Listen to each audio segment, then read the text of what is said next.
Pace, dragii mei! Haideți să vedem cum a ajuns tâlharul răstignit pe cruce alături de Iisus Hristos în cer.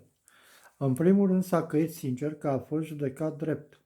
În al doilea rând a arătat dragostea apărându-l pe Iisus Hristos când celălalt tâlhar îl vorbea de rău.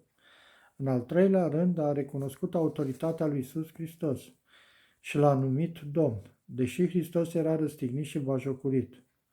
În al patrulea rând, tâlharul credea în viața veșnică și l-a rugat pe Hristos să-și amintească de el în împărăția sa.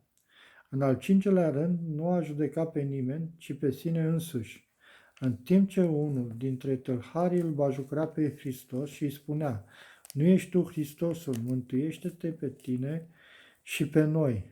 Și celălalt dimpotrivă îl mustra și îi spunea: "Nu te temi tu de Dumnezeu, tu care ești sub aceeași osândă.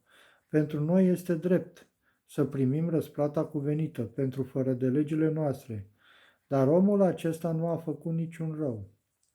Și a spus: "Doamne, adu-ți aminte de mine când vei veni în împărăția ta." Iar Iisus i-a răspuns: "Adevărat îți spun că astăzi vei fi cu mine în rai." Ce șansă ar fi avut un om răstignit? Dar în viața tâlharului răstignit se vedea adevărul începătoare al lui Hristos.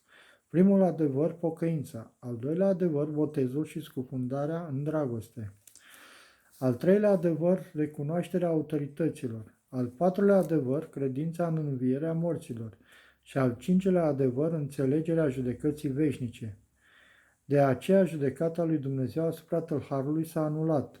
Așa cum a spus, el a intrat în rai împreună cu Hristos. Așadar nu judecați și nu veți fi judecați, nu osândiți și nu veți fi osândiți, iertați și vi se va ierta.